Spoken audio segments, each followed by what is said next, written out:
वाहतूक कोंडीने त्रस्त असलेल्या ठाणेकरांना वाहतूक बदलाच्या त्रासाला सामोरं जावं लागतंय।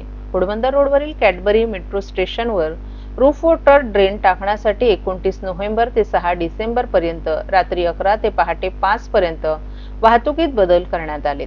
ठाणे शहर वाहतूक शाखेने याबाबतची अधिसूचना जारी केली। घोडबंदर रोडवरील कॅडबरी मेट्रो स्टेशन या ठिकाणी उभारण्यात आलेल्या मेट्रो स्टेशनवर रूफ मेट्रो स्टेशनचं छतावरील पाण्याचा निचरा करण्यासाठी मेट्रो स्टेशनवर रूफ वॉटर ड्रेन गटर टाकण्याचं काम 29 नोव्हेंबर ते 6 डिसेंबर पर्यंत करण्यात येणार आहे। हे काम 30 टनी मोबाईल क्रेनच्या सहाय्याने करण्यात येणार आहे। त्यामुळे क्रेन ही मुंबई नाशिक वाहिनीवर कॅडबरी उड्डाण पुलावरील मुख्य वाहिनीवर उभी करण्यात आली आहे। त्यामुळे या परिसरात वाहतूक कोंडी होऊ नये आणि परिसरातील वाहतूक सुरळीत आणि सुनिश्चित राहण्यासाठी 29 नोव्हेंबर ते 6 डिसेंबर या कालावधीत रात्री 11 ते पहाटे 5 पर्यंत वाहतूक बदल करण्यात आले। या काळात नितीन कंपनी ते मोडक बोर्डनाका दरम्यान असणाऱ्या पादचारी पुलाच्या प्रवेशद्वाराजवळील संपूर्ण वाहतूक दोन्ही दिशांनी बंद होईल। या दरम्यान सर्व वाहनांना नितीन कंपनी उड्डाण पुलाच्या चढणीवरून खाली उतरून दुभाजक असलेल्या सेवा रस्त्याचा वापर करावा लागेल।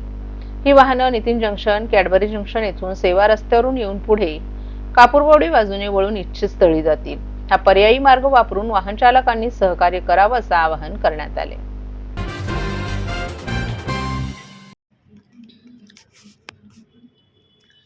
महापरिनिर्वाण दिनानिमित्त भारतरत्न डॉ. बाबासाहेब आंबेडकर यांना आदरांजली वाहण्यासाठी चैत्यभूमीवर येणाऱ्या लाखो नागरिकांच्या सोयीसाठी अतिरिक्त लोकल ट्रेन धावणार आहेत। मध्य रेल्वेमार्फत शुक्रवार आणि शनिवारी मध्यरात्री परळ ते कल्याण आणि कुर्ला ते वाशी पनवेल मार्गावर 12 विशेष ट्रेन चालवण्यात येणार आहेत। या गाड्यांना सर्व रेल्वे स्थानकांवर थांबा असणार आहे। मेन लाईनसह हार्बर मार्गावर विशेष गाड्या धावतील असं मध्य रेल्वे प्रशासनानं जाहीर केले। मध्य रेल्वेच्या मेन लाईनवर कुर्ला परळ विशेष गाडी कुर्ला येथून मध्यरात्री 1:15 वाजता सुटेल आणि परळ येथे 1:05 पोहोचेल। कल्याण परळ ही विशेष गाडी कल्याण येथून मध्यरात्री 1 वाजता सुटेल आणि परळ येथे 2:20 पोहोचेल। ठाणे परळ ही विशेष गाडी ठाणे येथून मध्यरात्री 2:10 सुटेल आणि परळ येथे 2:55 पोहोचेल। त्याचप्रमाणे डाऊन मार्गावरही परळ ते कुर्ला ठाणे कल्याण दरम्यान अतिरिक्त ट्रेन धावणार आहेत। परळ ठाणे विशेष गाडी परळ येथून मध्यरात्री 1:15 सुटेल आणि ठाणे येथे 1:55 पोहोचेल। परळ कल्याण विशेष गाडी परळ येथून 2:30 सुटेल आणि कल्याण येथे पहाटे 3:50 पोहोचेल। परळ कुर्ला विशेष गाडी परळ येथून पहाटे 3:05 सुटेल आणि कुर्ला येथे 3:20 पोहोचेल। या अतिरिक्त गाड्यांमुळे मध्य रेल्वे मार्गावरून चैत्यभूमीवर येणाऱ्या प्रवाशांना मोठा दिलासा मिळणार आहे।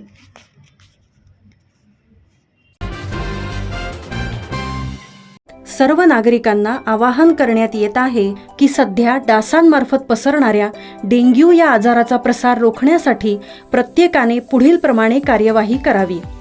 डेंग्यू आजार एडिस इजिप्ती हा डास चावल्याने होतो। या डासांची पैदास साचलेल्या किंवा साचवलेल्या स्वच्छ पाण्यामध्ये होते। 8 दिवसांपेक्षा जास्त दिवस पाणी उघडे व साचून राहिल्यास त्यात डास अंडी घालतात। अंड्यांच्या अळ्या तयार होऊन पुढे डास तयार होतात। यासाठी आपल्या घरातील पाणी साठे उदाहरणार्थ बॅरल्स, पिंपे, टाक्या, हौद, रांजणे इत्यादी दर आठवड्याला रिकामे करून घासून पुसून कोरडे करून पुन्हा भरावे। 1 दिवस कोरडा दिवस म्हणून पाळावा। पाणी साठ्यांना घट्ट झाकणे बसवावीत किंवा जुनी साडी, चादर, धोतर यांनी बांधून झाकून ठेवावीत, म्हणजे डास त्यात जाऊन अंडी घालणार नाहीत। घराच्या गच्चीवर, आजूबाजूला, अंगणात कोठेही पाणी साचू देऊ नये। भंगार सामान उघड्यावर टाकू नये, उदाहरणार्थ टायर्स, प्लास्टिक सामान, कुंड्या, टाकाऊ वस्तू इत्यादी। अशा सामानात पावसाचे पाणी साठून त्यात डेंग्यूच्या डासांची पैदास होते।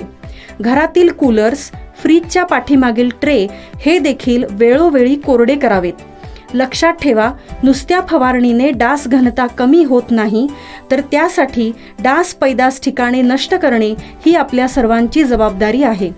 कोणताही ताप अंगावर न काढता जवळच्या शासकीय रुग्णालयात मोफत औषधोपचार घ्या।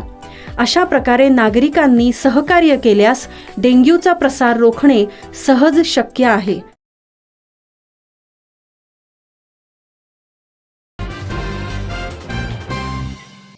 यावेळी सभागृहातील 8 टेबलवर मोजे, मानपाडा, ढोकाळी, कावेसर, बाळकोंब, माजिवडा, कोलशेत, खारेगाव, कळवा, पाचपाखाडी या विभागातील तब्बल 152 गृहनिर्माण संस्थांनी अभिहस्तांतरण किंवा मानीव अभिहस्तांतरण तसंच प्रॉपर्टी कार्डवर किंवा 7/12 उताऱ्यावर नाव दाखल करण्यासंबंधीच्या विविध तक्रारीही मांडल्या.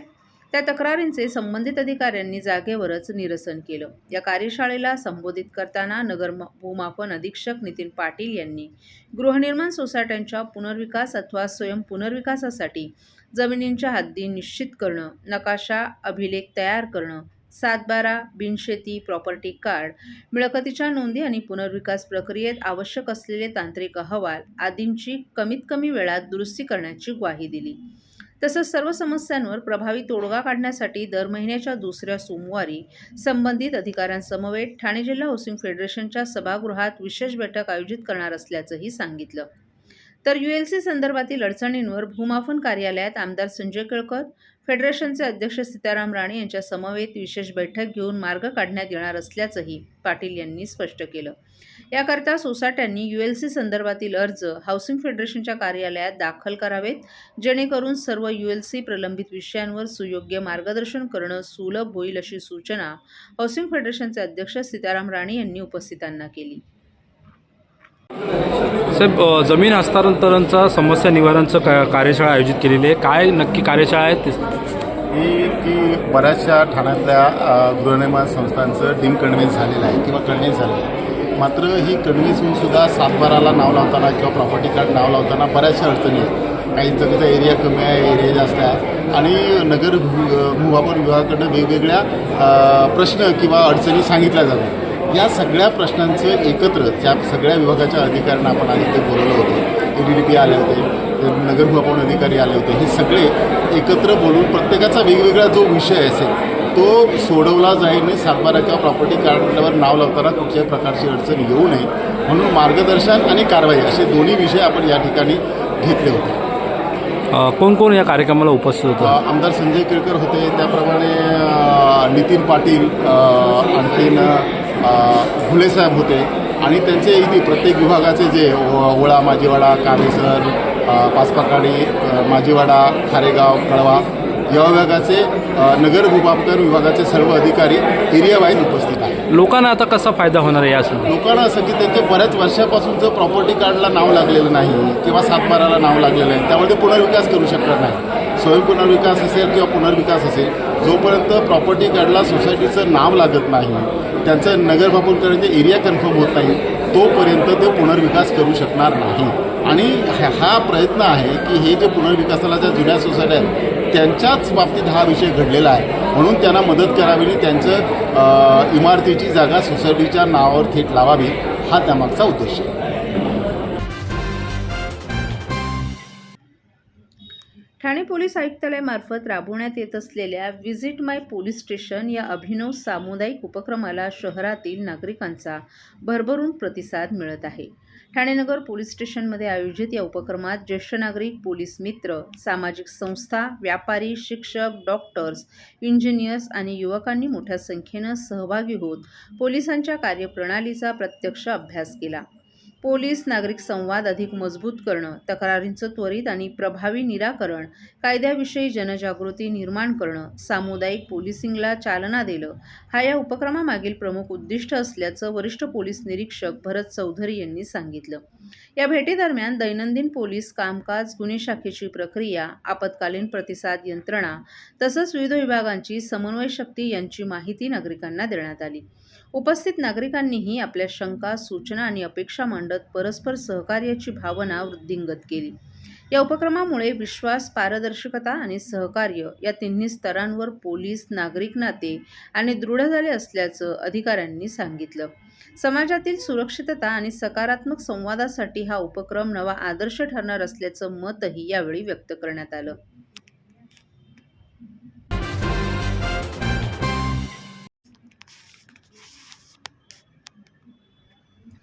देशभरात प्रदूषणाची गंभीर परिस्थिती निर्माण होत असताना ठाणे महापालिकेनं प्रदूषणकारी 73 बांधकामांवर कारवाई केली आहे.